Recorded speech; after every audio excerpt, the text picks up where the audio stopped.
Hi guys, welcome back to my channel. आज हम start कर रहे हैं क्लास 10th का बायोलॉजी का chapter number 1, that is life processes. सबसे पहले लाइफ प्रोसेसेस होता क्या है।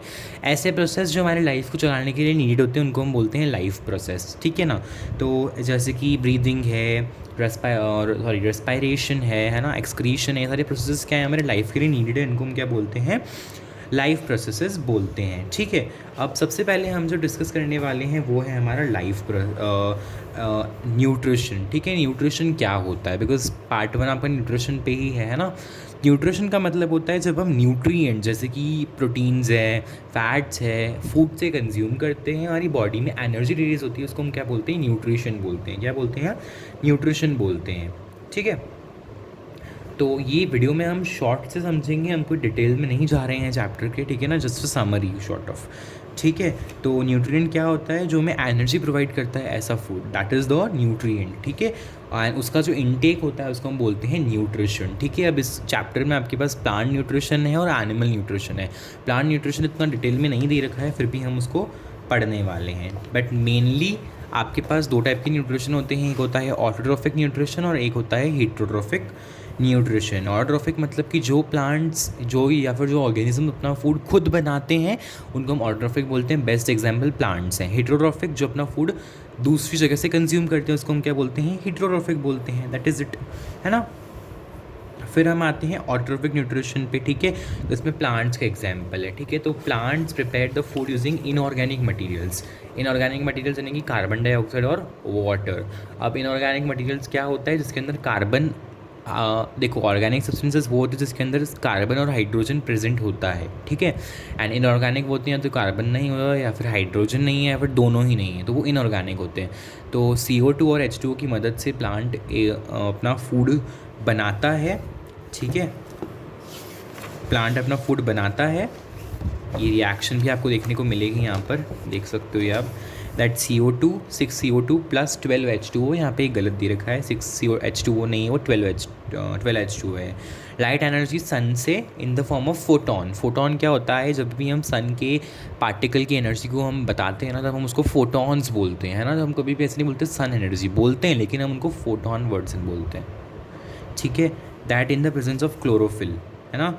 ये वैसे लाइट एनर्जी हम यहाँ पर भी नहीं लिखते हैं, लाइट एनर्जी हम क्लोरोफिल के नीचे लिखते हैं, एरो के नीचे यहाँ पर, है ना।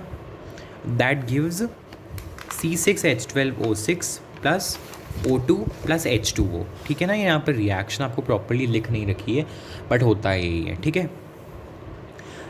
ये जो फोटोसिंथेसिस है, अब हम फोटोसिंथेसिस डिस्कस करते हैं ना, तो हमने डिस्कस कर लिया था ये सब चीज़ें होती हैं। इसमें एसेंशियल एलिमेंट्स क्या होते हैं, कार्बन डाइऑक्साइड होता है, वाटर होता है और सनलाइट होता है एंड क्लोरोफिल होता है। ये एसेंशियल एलिमेंट्स होते हैं फोटोसिंथेसिस के, ठीक है। अब क्लोरोफिल के बारे में हम एक वीडियो बनाएंगे डिटेल में, अगर आपको समझना है कि क्लोरोफिल का नीड प्लांट में कैसे होता है, because NCERT point of view से आपको कोई फोटोलाइसिस नहीं दे रखा है, कुछ भी नहीं दे रखा है ना। तो उस पर हम एक सेपरेट वीडियो बनाने वाले हैं, तो वो आप ज़रूर देखिएगा, अबाउट फोटोलाइसिस एंड ऑल, ठीक है। तो ये डायग्राम बहुत इंपॉर्टेंट है, ये एग्जामिनेशन में आएगा, इसलिए आप इसको ज़रूर से लर्न कर लीजिएगा। सबसे पहला जो प्लांट है वो ग्लूकोज बनाता है, ठीक है। ग्लूकोज बनाता है और ग्लूकोज के साथ वो अपनी ऑक्सीजन भी रिलीज़ करता है ना। कार्बन डाइऑक्साइड वाटर उसको नीडेड होता है, उससे वो ग्लूकोज बनाता है, ग्लूकोज से ऑक्सीजन मतलब ऑक्सीजन भी रिलीज़ होता है रिएक्शन के हिसाब से, ठीक है। अब ये glucose is a reducing sugar, ठीक है। रिड्यूसिंग शुगर का क्या मतलब क्या होता है, जो सबके साथ ईजिली रिएक्ट कर जाता है ना। जैसे प्लांट में अगर हम अब ग्लूकोज एक लीफ में बना, ठीक है, ज़रूरी नहीं वो उसी लीफ में नहीं रहता है, वो प्लांट में ट्रांसपोर्ट होता है। अब अगर ग्लूकोज की फॉर्म में ही ये फूड ट्रांसपोर्ट होता है ना, तो क्या होता है कि ये ग्लूकोज बहुत सारे एलिमेंट्स के साथ रिएक्ट कर जाता है, जिससे क्या होता है कि इसकी रिएक्ट मतलब कि ये प्लांट सारे पार्ट तक पहुंच ही नहीं पाएगा और बीच में ही ख़त्म हो जाएगा। इसलिए ये जो ग्लूकोज है वो कन्वर्ट होता है into sucrose. Sucrose is the starch, ठीक है। ये सुक्रोज की फॉर्म में ट्रांसपोर्ट होता है, ठीक है। सुक्रोज स्टार्च नहीं, मतलब सुक्रोज की फॉर्म में ट्रांसफ़र होता है। It is the non reducing sugar, है ना। तो वो इजीली रिएक्ट नहीं करती है किसी भी सब्सटेंस के साथ, तो इसलिए ग्लूकोज की फॉर्म में फूड ट्रांसपोर्ट नहीं होता है, सुक्रोज की फॉर्म में होता है। एंड स्टोर किसकी फॉर्म में होता है, स्टार्च की फॉर्म में होता है, ठीक है। फिर क्वेश्चन उठता है दैट वाटर कहाँ से मिलता है, तो water from the roots through the process of osmosis, पढ़ा है आपने 9th क्लास में। देन जो कार्बन डाइऑक्साइड है वो एनवायरनमेंट से, सनलाइट सन से, और दैट्स इट, है ना। क्लोरोफिल तो लीफ के अंदर ही प्रेजेंट होता है। So this was all about the photosynthesis. ये तो भी बहुत छोटे से में हमने पढ़ा है। इसमें आपके पास फोटोलाइसिस आता है, फोटो फोटो ऑक्सीडेशन आता है ना, सारे प्रोसेसेस आते हैं जिसके ऊपर हम एक सेपरेट वीडियो बनाएंगे, बिकॉज ये एनसीईआरटी पॉइंट ऑफ व्यू से वीडियो है ना। तो वो उस वीडियो आप ज़रूर से देखिएगा। यहाँ पर हम प्लांट न्यूट्रिशन को ख़त्म करते हैं एंड अगले वीडियो में हम डिस्कस करेंगे about the animal nutrition and experiments of photosynthesis. Okay.